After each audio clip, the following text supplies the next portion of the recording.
Good evening, students. Welcome back to the class. कैसे हैं आप सब? प्रैक्टिकल फाइल्स आप लोगों ने बनानी स्टार्ट की हैं या नहीं की? क्योंकि अब प्रैक्टिकल डेट आने वाली है तो आशा करती हूँ कि आप सब ने प्रैक्टिकल फाइल स्टार्ट कर दी होंगी बनानी. कोई डाउट प्रैक्टिकल फाइल्स बनाने में, फर्स्ट एड बॉक्स बनाने में? If there is any single doubt, you can comment or you can ask. अभी तक जो हमने पढ़ा था वो पढ़ा था हमने interest and attention. We are on the chapter 1 child psychology. काफ़ी चीज़ें हम लोगों ने कंसेप्ट क्लियर किया पीछे की आपने जो मेरी क्लास में मैंने आपको बताया. Hope you all get understand.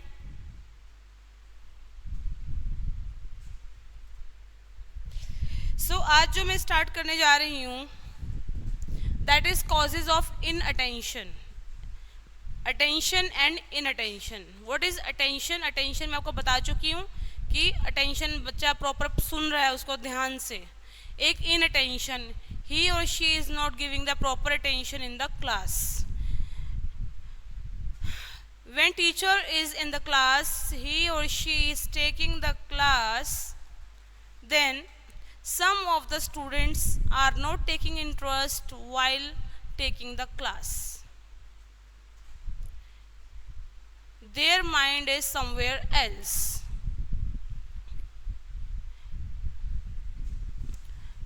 The main causes of inattention are the lack of interest and fatigue. What is lack of interest? बच्चे का उस सब्जेक्ट में इंटरेस्ट नहीं है या बच्चे को टीचर का मेथड नहीं समझ में आ रहा है. He or she is not able to understand the method of the teacher.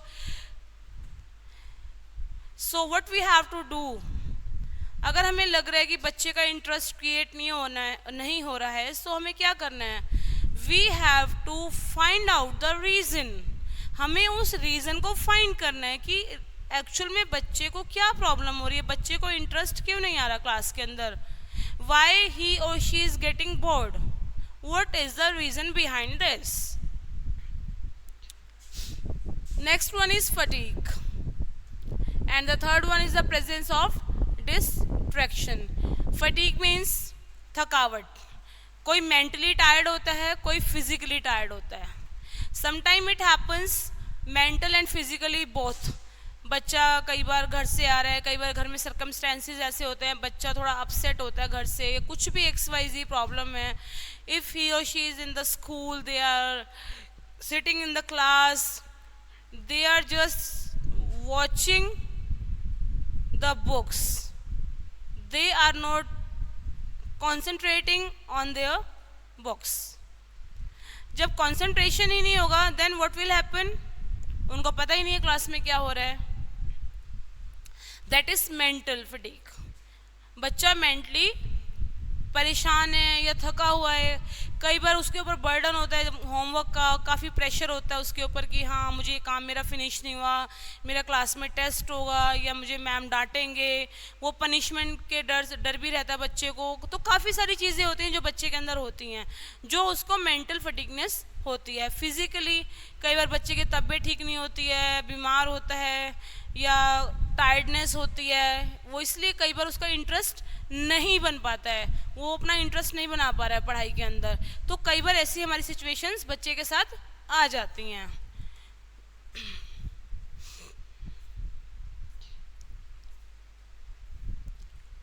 जो मैं आपको मेन पॉइंट्स कवर करवा रही हूँ उन्हीं में से ही आपके जो क्वेश्चंस हैं उनको आपने प्रिपेयर करना है, क्योंकि जो आपका फाइनल एग्जाम्स होगा उन्हीं चैप्टर्स में से ही आपके क्वेश्चन आंसर्स आएंगे.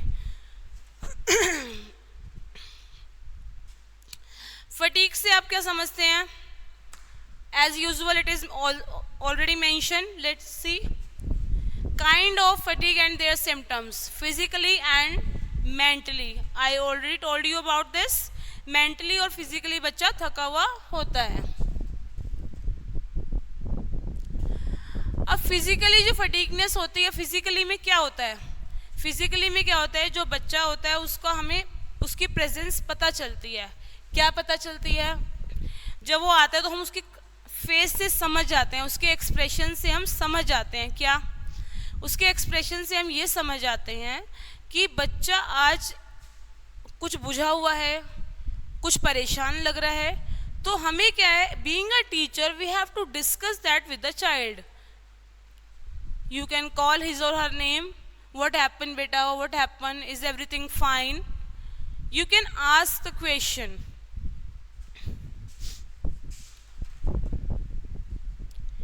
Individual starts yawning again and again. Yawning, उबासी, इट्स yawning ना।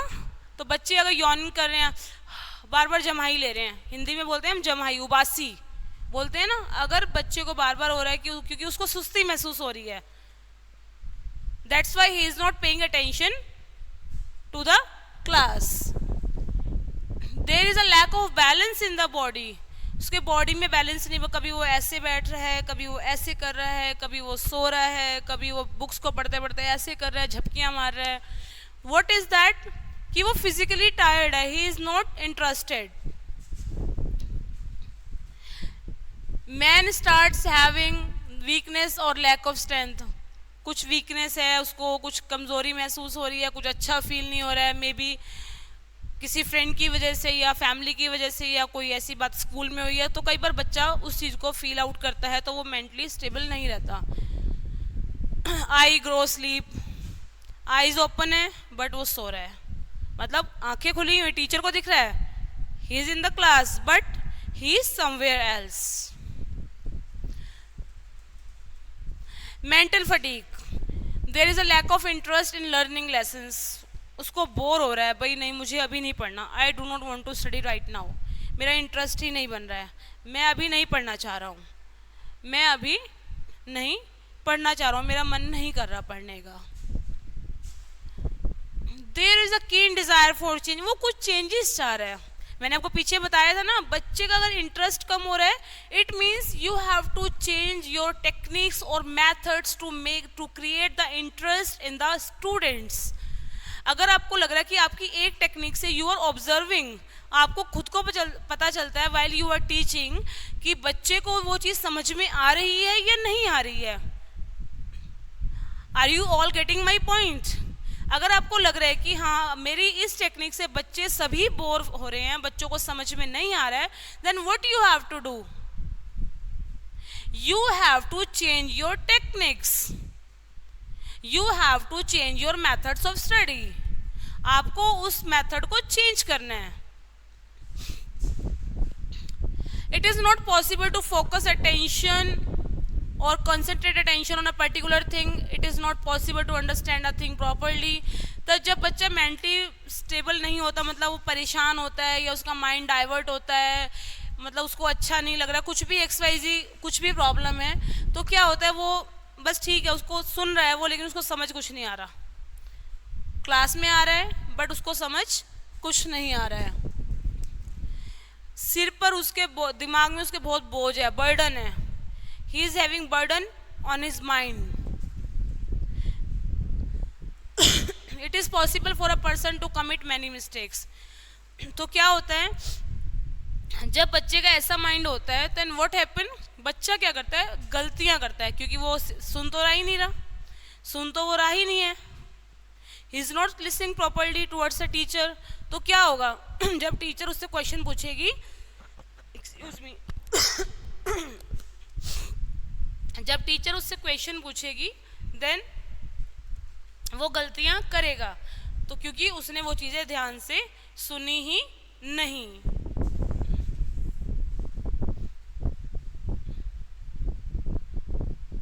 ये ऑलरेडी मैं आप लोगों को बता चुकी हूँ क्या क्या रीज़न हो सकते हैं।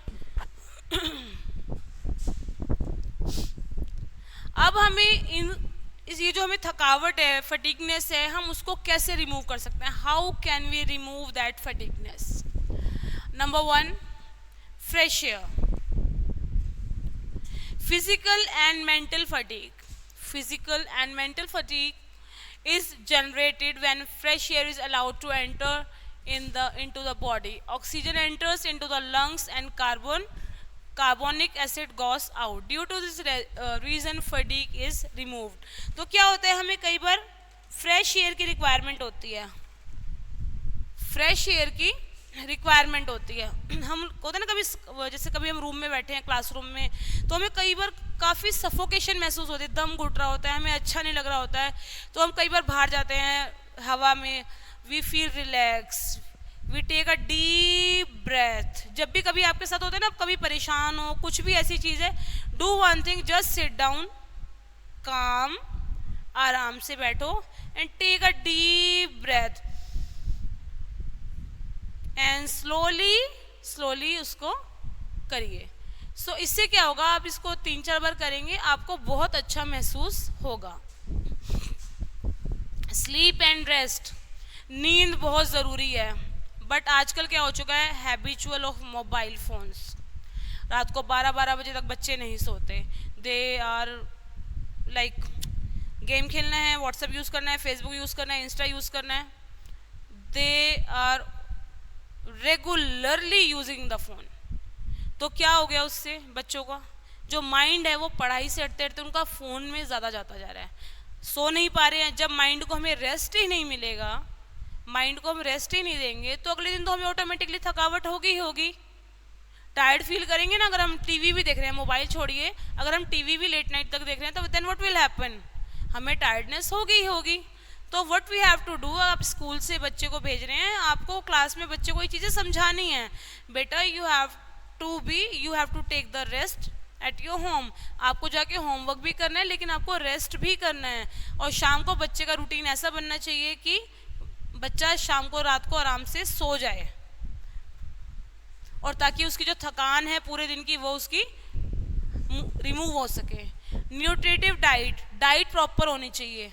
आजकल क्या होता है, जंक फूड, फास्ट फूड, ये सबसे ज़्यादा खाते हैं बच्चे, न्यूट्रिशन तो है ही नहीं, न्यूट्रिशन डाइट बच्चे लेते नहीं है। तो क्या है कि न्यूट्रिशन डाइट होना बहुत ज़रूरी है। तो आजकल स्कूल्स में एक चीज़ और जो स्टार्ट हो चुकी है कि मेन्यू दिया जाता है ग्रीन वेजिटेबल्स का। तो क्या होता है कि पेरेंट्स उसके अकॉर्डिंग ही बच्चों को लंच बॉक्सेस भेजते हैं। दैट्स अ गुड थिंग कि बच्चे उसमें ग्रीन वेजीज लेके जाते हैं और उनको वो फिनिश करनी होती है, क्योंकि क्लास में एक डेकोरम मेंटेन होता है, टीचर वहीं रहता है, टीचर को पता होता है, यस स्टूडेंट्स को पता होता है, we have to finish this lunch box. So this is a good initiative by the schools. Change in work, sometimes क्या होता है कि हमें थोड़ा सा चेंज चाहिए होता है। कई बार ना, जैसे मान लो बच्चा कभी क्लास में बोर हो रहा हो, तो कोई गेम प्ले करवा दो फटाफट से, कुछ ऐसा करवाओ कि बच्चा ना, हाँ okay ma'am we are ready. 5-10 minute का उनका ऐसा सेशन लो कि बच्चे ना उस क्लास को एंजॉय करें, उसके बाद कहें okay ma'am we are ready to take the class. Generation of interest, हमें इंटरेस्ट पैदा करना है।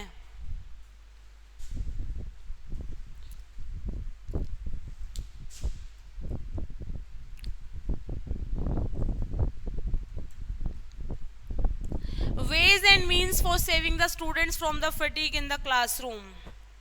बच्चा अगर क्लास में थक रहा है तो क्या हैं रीजंस जो हम उसको रिमूव कर सकते हैं ताकि बच्चा कंफर्टेबल महसूस कर सके। What we can do for the kids, proper arrangement for sitting के लिए प्रॉपर अरेंजमेंट होना चाहिए। जो हमारी डेस्क हैं, जो हमारी चेयर्स हैं, वो इस तरीके से होनी चाहिए कि बच्चा उस पर कंफर्टेबल बैठ सके। प्रॉपर लाइट होनी चाहिए क्लास के अंदर। ये नहीं कि क्लासरूम है लेकिन लाइट नहीं है क्लास के अंदर, बहुत डिम लाइट है, नो। प्रॉपर फोकस होना चाहिए ताकि बच्चे को हर चीज़ क्लियर विजिबल हो। फ्रेश एयर, वेंटिलेशंस होनी चाहिए ताकि फ्रेश एयर भी आ सके। Provision for mid day meal, government schools में तो दिया जाता है mid day meal. It is helpful to provide the midday meal to the children. Arrangement for this should be made in the schools also. Bananas, guavas are good for the midday meal. Government schools में तो midday meal देते हैं। Good time table, आपको क्या है time table बहुत अच्छा बनाना है इंटरेस्टिंग सा टाइम टेबल बनाना है, क्योंकि बच्चों का पढ़ाई के साथ साथ गेम्स में भी इंटरेस्ट होता है। अगर आप बच्चे को पढ़ा रहे हो तो बीच में कोई जैसे फर्स्ट मैथमेटिक्स का हो गया, सेकंड हिंदी का हो गया, तो जो थर्ड पीरियड है कुछ एक्टिविटी का रख दो, ताकि बच्चा उस चीज़ को इंजॉय करे कि हाँ मेरा थर्ड पीरियड इस चीज़ का है। कई बार आते हैं बच्चे, मम्मा हमारा डांस पीरियड था, आज हमारा असेंबली पीरियड भी था। मतलब ये चीज़ें बच्चे को क्या करती हैं, खुश होते हैं बच्चे, एनर्जेटिक फील करते हैं, और छोटे छोटे बच्चों को ये चीज़ें बहुत अच्छी लगती हैं।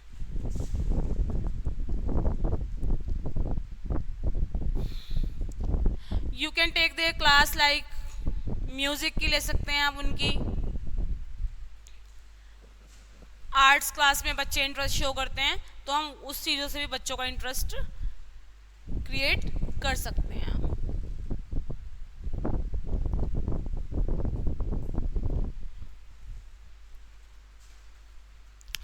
होप आपको ये चीज़ यहाँ पे समझ में आई होगी जो मैंने आपको अभी समझाया है।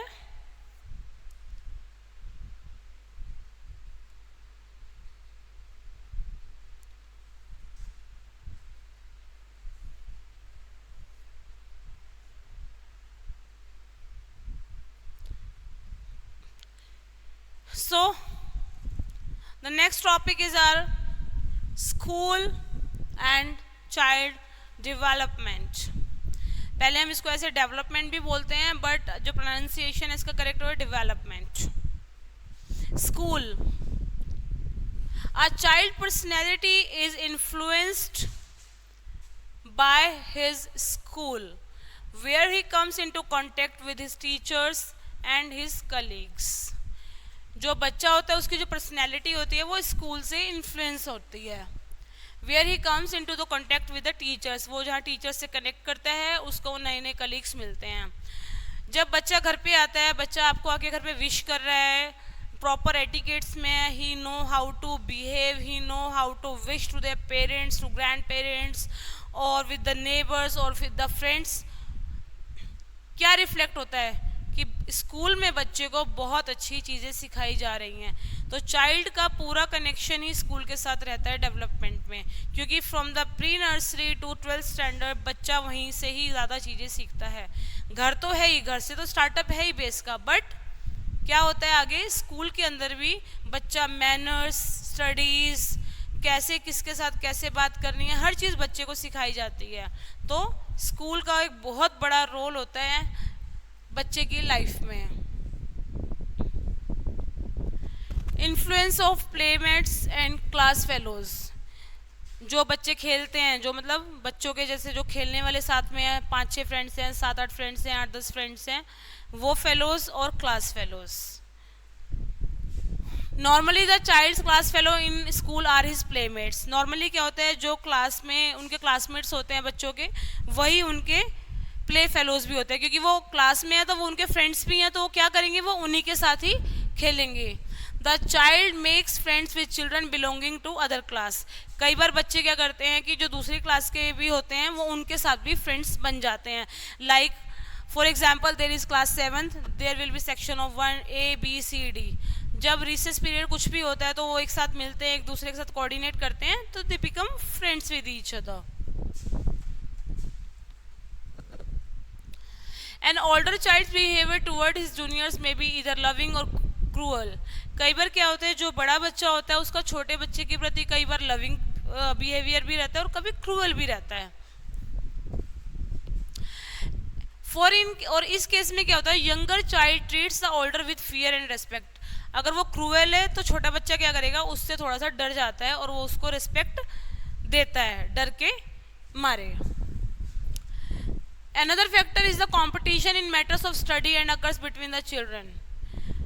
On one hand, induce the child to development emotion of jealousy, hatred and disgust. Class में क्या होता है, फ्रेंड्स होते हैं, कई अच्छे होते हैं स्टडीज़ में, कई वीक होते हैं, तो ऑटोमेटिकली एक जेलस जो होती है वो उनके अंदर आनी स्टार्ट हो जाती है कि हाँ he is doing good and I am not doing good, he is topper but I am not topper. तो क्या होता है, उनकी ऑटोमेटिकली उनका माइंड सेटअप अपने आप बनना स्टार्ट हो जाता है। Influence of a group on the child, individual influences do count but the most important influence upon the child in school is the influence of group of his colleagues in the playground. Children tend to form groups with those boys and girls either with whom they play or the ones with whom they indulge in mischief.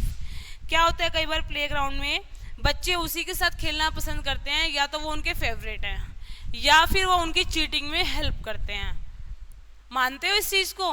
कई बार हमारे साथ friend circle होता है ना, हमें पता होता है हाँ ये हमारा साथ देगा, तो वो चीजें क्या होती हैं बच्चे पे इफेक्ट करती हैं. सो आज के लिए जो है मैंने आपको अटेंशन का कंप्लीट करवा दिया है. स्कूल एंड डेवलपमेंट का आपका चैप्टर जो है वो स्टार्ट हो चुका है. सो मैं अब आपको अपनी नेक्स्ट वीडियो में थोड़ा सा प्रैक्टिकल फाइल्स दिखाऊंगी और मैं आपको बताऊंगी कि कैसे आप लोगों ने प्रैक्टिकल फाइल्स बनानी है. मैं वो ऑलरेडी आपको मैं मेरी प्रीवियस वीडियो में बता भी चुकी हूँ. फिर मैं आपको एक बार दिखा भी दूंगी कि आपको कैसे बनानी है. उससे आपको ईजिली और अच्छे से कंसेप्ट आपका क्लियर हो जाएगा. So thanks for watching. और जो मैंने बताया है उसको ध्यान से लिखना भी है, नोट्स भी बनाने हैं. ये नहीं कि क्लास ओवर है तो कुछ नहीं पढ़ना, नहीं, उसके नोट्स भी मेंटेन करने हैं. Is that clear to all of you? Thank you. Have a nice day.